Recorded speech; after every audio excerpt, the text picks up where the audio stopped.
Sir, air ഇന്ത്യയുടെ 6 വിമാനങ്ങൾ air force വാങ്ങിയിട്ട് അത് അവാക്സ് ആക്കാൻ പോകുന്നു എന്നൊരു വാർത്ത കേൾക്കുന്നു. വാസ്തവമുണ്ടോ അത്? അത് കേന്ദ്രത്തിൻ്റെ ക്യാബിനറ്റ് സബ് കമ്മിറ്റി സെക്യൂരിറ്റിയുടെ അനുവാദം കൊടുത്തിട്ടുണ്ട്. 20,000 കോടി രൂപയാണ് മുടക്കുക. അപ്പോൾ ഇത് എയർബസ് A321 ആണ്. അതായത് ഇപ്പോൾ യാത്രാ വിമാനമൊക്കെ ആയിട്ട് എയർ ഇന്ത്യ ഉപയോഗിക്കുന്ന എയർബസ്സുകൾ ആണ് വാങ്ങുന്നത്. Airbus A321.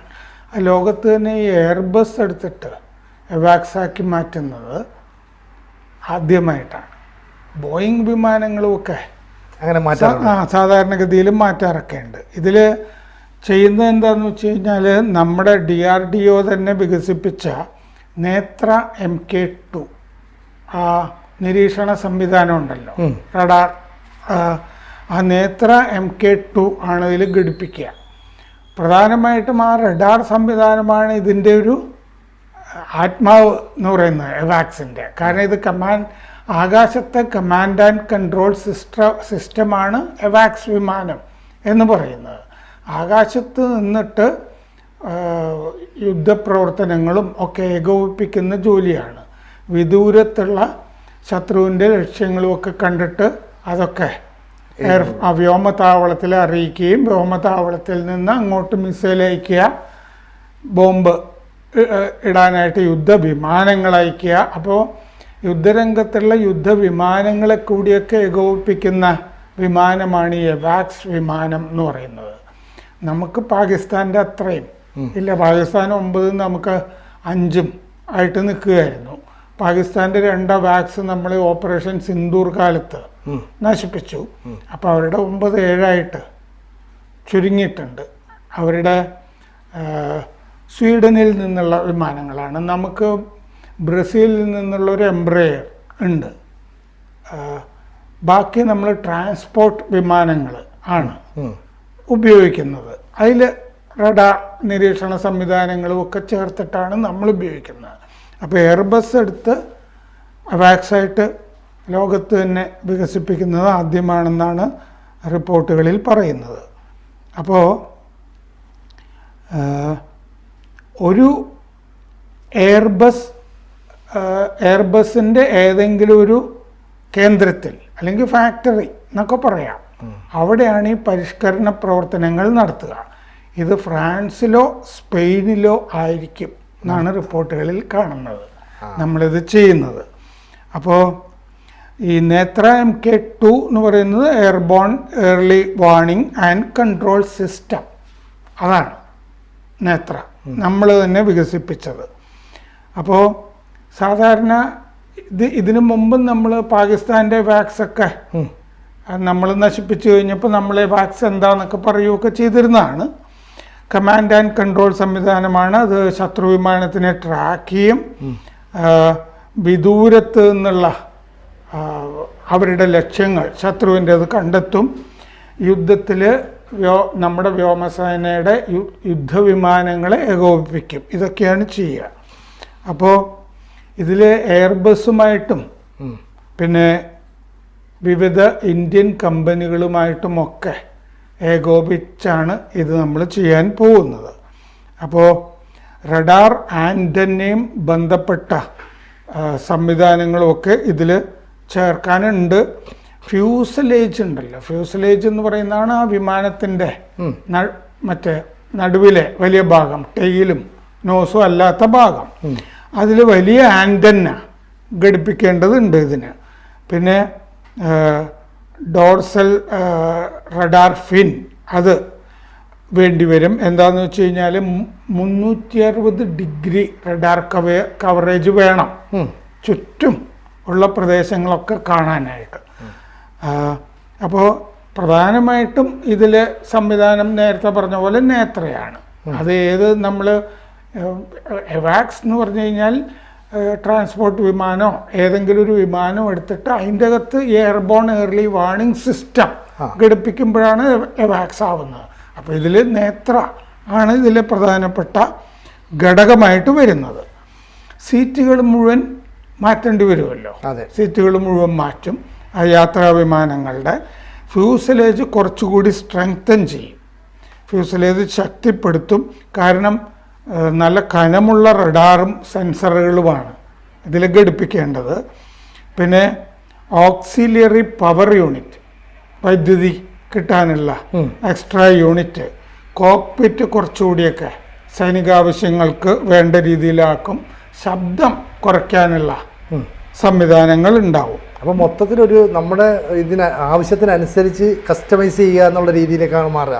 ഇതെന്താന്ന് വെച്ച് കഴിഞ്ഞാൽ അതിൻ്റെ മൊത്തം ഈ സ്ട്രക്ചർ എടുക്കുക എന്നുള്ളതേ ഉള്ളൂ. പാസഞ്ചർ വിമാനത്തിൻ്റെ 3 വർഷം കൊണ്ട്, അടുത്ത 3 വർഷം കൊണ്ട് ഇത് പണി തീരും എന്നാണ് കരുതുന്നത്. അപ്പോൾ സാധാരണഗതിയിൽ ബോയിങ് വിമാനം എടുക്കുന്നിടത്താണെന്ന് പറഞ്ഞല്ലോ. ഇപ്പോൾ ഇന്ത്യയിൽ ചെറിയ ചെറുത് ആണ് നേത്ര എയർബോൺ ഏർലി വാർണിംഗ് സിസ്റ്റം. നമ്മുടെ ബ്രസീലിൻ്റെ എംബ്രായർ 145 അതിൽ ഘടിപ്പിച്ചിട്ടാണ് നമ്മളെ വാക്സ് ആക്കിയിരിക്കുന്നത്. ചെറുതാണ് നേത്ര. IF-ൻ്റെ പിന്നെ 3 IL-76 ഈ ട്രാൻസ്പോർട്ട് വിമാനങ്ങളിൽ ഫാൽക്കൺ, അതായത് ഇസ്രയേൽ റഷ്യ സംയുക്ത സംവിധാനമാണ്, എയർബോൺ ഏർലി വാർണിംഗ് സിസ്റ്റമാണ് ഫാൽക്കൺ റഡാർ സംവിധാനം. അതാണ് ഈ ട്രാൻസ്പോർട്ട് പ്ലെയിനുകളിൽ ഘടിപ്പിച്ചിരിക്കുന്നത്. നമ്മൾ 2021 നമ്മളിങ്ങനെ 6 എവാക്സ് ഉണ്ടാക്കാനായിട്ടുള്ള തീരുമാനം എടുത്തിരുന്നു. 2021 സെപ്റ്റംബർ 8 ഏതാണ്ടൊക്കെ അനുമതിയുമൊക്കെ ആയിരുന്നതുമൊക്കെയാണ്. പാകിസ്ഥാന് 9 ഉണ്ടെന്ന് പറഞ്ഞല്ലോ. ഇപ്പം അത് 7 ചുരുങ്ങി 2 നമ്മൾ തകർത്തപ്പോൾ 4 ആണെന്നാണ് എൻ്റെ ഓർമ്മ. ചൈന കൊടുത്തത് ഉണ്ടായിരുന്നു. അത് 2024 റിട്ടയർ ചെയ്ത് വിട്ടു, ഗുണമില്ല എന്ന് കണ്ടിട്ട്. പിന്നെ പാകിസ്ഥാനുള്ളത് സ്വീഡൻ്റെ സാബ് 2000 എറായി എന്ന് പറഞ്ഞ വിമാനങ്ങളിലാണ് അവർ ഘടിപ്പിച്ചിരിക്കുന്നത് പാകിസ്ഥാൻ. ഒടുവിലത്തേത് അവർക്ക് ഈ സാബ് 2000 വന്നത് 2024 ജൂലൈയിലാണ്. അപ്പോൾ ഒറിജിനൽ 4 സാബ്, പിന്നെ കൂടുതൽ വാങ്ങിക്കുകയാണ് ചെയ്തത് പാകിസ്ഥാൻ. ഇന്ത്യക്ക് 5 ആണുള്ളത്. ഇനി 6 കൂടി വരുമ്പോൾ അത് 11 ആവും. അപ്പോൾ നമ്മൾ പാകിസ്ഥാൻ്റെ മുകളിൽ വാക്സ് ആയി. ഇന്ത്യയുടെ 5-ൽ 3 ഇസ്രയേലിൻ്റെ ഫാൽക്കണും 2 നേത്രയും ഘടിപ്പിച്ചതാണ്. Falcon ഘടിപ്പിച്ചത് IL-76 transport പ്ലെയിനിലാണ്. നേത്ര എംബ്രയർ ERJ-145 ബ്രസീലിൻ്റെ വിമാനത്തിലാണ്. അപ്പോൾ ഓപ്പറേഷൻ സിന്ദൂറിൽ പാകിസ്ഥാൻ്റെ 2 അവാക്സ് അതിന് പുറമെ നമ്മൾ 6 യുദ്ധവിമാനങ്ങളും നശിപ്പിച്ചിരുന്നു. ശരിക്കും പറഞ്ഞാൽ ഈ അവാക്സ് എന്ന് പറയുന്നത് ഇനി വരുന്ന കാലഘട്ടത്തിൽ ഈ യുദ്ധ പ്രതിരോധ രംഗത്ത് വളരെ അത്യാവശ്യമായ ഒരു ടെക്നോളജി എന്ന രീതിയിലേക്ക് മാറുന്നത്. അതുകൊണ്ടാണോ നമ്മളും അത്തരം ഒരു രീതിയിലേക്ക് മാറുന്നത്? അത് ഓപ്പറേഷൻ സിന്ദൂർ കൊണ്ട് നമുക്ക് നന്നായി മനസ്സിലായി എവാക്സ്. കാരണം എവാക്സ് എന്ന് പറയുമ്പോൾ തന്നെ ആ നഷ്ടം തന്നെ ക്രിട്ടിക്കലാണെന്ന് നമ്മൾ മുമ്പത്തെ ചർച്ചകളിൽ പറഞ്ഞിട്ടുണ്ട്. ഏതെങ്കിലും ഒരു രാജ്യത്തിന് എവാക്സ് വിമാനം നഷ്ടപ്പെടുന്നു എന്ന് പറയുമ്പോൾ അത് കനത്ത നഷ്ടമാണെന്ന്. കാരണം അത് ഒരുപാട് പണം ചെലവാക്കി പരിഷ്കരിച്ചെടുക്കുന്ന സംവിധാനങ്ങളാണ്. അല്ലാതെ എവാക്സ് വിമാനം എന്ന് പറഞ്ഞിട്ട് വിമാനം വിൽക്കുകയല്ല. ഒരു വിമാനം എടുത്തിട്ട് ട്രാൻസ്പോർട്ട് പ്ലെയിനോ ഇതുപോലെ എംബ്രയറോ മറ്റേ ഒരു സാബോ അതെടുത്തിട്ട് എയർലി വാർണിംഗ് സിസ്റ്റത്തിൽ ഘടിപ്പിക്കുകയാണ്. അപ്പോൾ അതിന് ഒരുപാട് ചെലവും സമയവും ഇല്ലേ. നമുക്കിനി 3 കൊല്ലം എടുക്കുന്നതാണല്ലോ കാണുന്നത്. നമുക്ക് വിമാനം ഉണ്ട്, കാരണം എയർഫോഴ്സ് പണം കൊടുത്തിട്ടാണ് വാങ്ങിക്കുക എയർ ഇന്ത്യക്ക്. പക്ഷേ എയർ ഇന്ത്യയുടെ കയ്യിൽ ഇതുണ്ടല്ലോ, അപ്പോൾ അതിന് ബുദ്ധിമുട്ടില്ല. അതിൻ്റെ ഒരു ലിമിറ്റഡ് ലെവലിൽ ഒക്കെ ആയിരിക്കാം പണം കൊടുക്കുന്നുണ്ടാവുക. എന്തായാലും അത് വേറെ കമ്പനിയാണ്, എന്തായാലും ടാറ്റയുടെ എയർ ഇന്ത്യ. അപ്പോൾ അത് നെഗോഷിയേറ്റ് ചെയ്ത് അത് കൈകാര്യം ചെയ്തോളും. പക്ഷേ എവാക്സ് ഇനിയുള്ള യുദ്ധം ആകാശത്തായിരിക്കുന്നുള്ള കാര്യത്തിൽ ഒരു സംശയമില്ല. അത് സമീപകാലങ്ങളിൽ യുദ്ധങ്ങളിലൊക്കെ തെളിഞ്ഞിട്ടുണ്ട്. ഇന്ത്യ പാകിസ്ഥാൻ യുദ്ധത്തിൽ, ഇസ്രയേൽ ഇറാൻ യുദ്ധത്തിൽ, യുക്രൈൻ യുദ്ധത്തിൽ അല്ലേ, കരയുദ്ധമില്ലല്ലോ. കരയുദ്ധമില്ല. അതുപോലെ ഓരോ രാജ്യവും ആ രാജ്യത്തിൻ്റെ അതിർത്തിയിൽ നിന്നിട്ട് തന്നെ ചെയ്യാവുന്ന വിധത്തിൽ. അപ്പോൾ എവാക്സ് വളരെ ഇമ്പോർട്ടൻ്റ് ആണ്. കാരണം ആകാശത്ത് പറന്നിട്ട് എവാക്സ് ആണ് ഈ ഇപ്പോൾ പാകിസ്ഥാൻ്റെ ചൈനയുടെ ഇന്ന എയർ ഡിഫൻസ് സിസ്റ്റം കറാച്ചിയിൽ ഇന്നടുത്തുണ്ട് എന്നൊക്കെ പറഞ്ഞ്, മുരിദ്കെ, ബഹവൽപൂർ ലക്ഷ്യങ്ങൾ ഇന്ന സ്ഥലത്ത് എന്നൊക്കെ പറഞ്ഞ് ഇതിൻ്റെ ചിത്രം എടുക്കുക, ഇതൊക്കെ എന്നിട്ട് ഈ കോർഡിനേറ്റ് ചെയ്യുക, മറ്റേ മിസൈൽ ഇങ്ങോട്ട് അയക്കണം എന്ന് പറയുന്നത്, ഇതൊക്കെ ചെയ്യുന്നത് എവാക്സ് ആണ്. അപ്പോൾ നമ്മുടെ കയ്യിൽ അത് കുറവാണ് എന്ന് കണ്ടെത്തിയിട്ട് നമ്മളത് ശക്തിപ്പെടുത്തുകയാണ്. 5 എന്നുള്ളത് 2 കൂടി കൂട്ടുകയല്ല നമ്മൾ ചെയ്യുന്നത്, 5ൻ്റെ കൂടെ നമ്മൾ 6 കൂടി കൂട്ടുകയാണ്, നമുക്ക് 11 എവാക്സ് വരികയാണ്.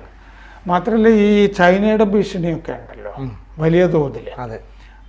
പിന്നെ ചില ആക്സിസുകളൊക്കെ ഫോം ചെയ്യുന്നുണ്ട് ഇപ്പോൾ, ചൈന, പാകിസ്ഥാൻ, തുർക്കി, ഇറാൻ എന്നൊക്കെ പറഞ്ഞിട്ട് അങ്ങനെയൊക്കെ. അപ്പോൾ ഈ അച്ചുതണ്ടുകളും ഒക്കെ കൂടുതലായിട്ട് വരുമ്പോൾ പിന്നെ ഇന്ത്യ സമുദ്രത്തിൽ ഇപ്പോൾ ബംഗാൾ ഉൾക്കടലിൽ ചാരക്കപ്പൽ വന്നില്ലേ ചൈനയുടെ അടുത്ത കാലത്ത്. അപ്പോൾ ഇതൊക്കെ നിരീക്ഷിക്കാനും ഒക്കെ നമുക്ക് ഇത്തരം സംവിധാനങ്ങൾ അത്യാവശ്യമാണെന്നുള്ള കാഴ്ചപ്പാടിലാണ് 2021 നടപ്പാക്കാതെ പോയത്. ഇപ്പോൾ നമ്മൾ തീരുമാനിച്ച് പണം മുടക്കുന്നത്. അപ്പോൾ ദീർഘവീക്ഷണത്തോടുകൂടെ നമ്മുടെ ഈ പടപ്പുറപ്പാടെ മറ്റ് രാജ്യങ്ങളും പേടിയോടെ ആയിരിക്കില്ലേ വീക്ഷിക്കുന്നത്.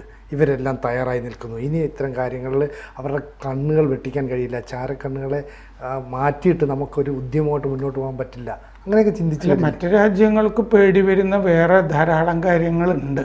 കാരണം എന്താണെന്ന് വെച്ചാൽ നമ്മൾ കഴിഞ്ഞ ദിവസം ഒരു പുതിയ ഹൈപ്പർസോണിക് മിസൈലിൻ്റെ പരീക്ഷണം നടത്തിയിരിക്കുകയാണ്. കൂടുതൽ വാർത്തകളും വിശേഷങ്ങളും നിങ്ങളിലേക്ക് എത്താൻ ABC മലയാളം സബ്സ്ക്രൈബ് ചെയ്യുക, ബെൽ ബട്ടണും അമർത്തുക.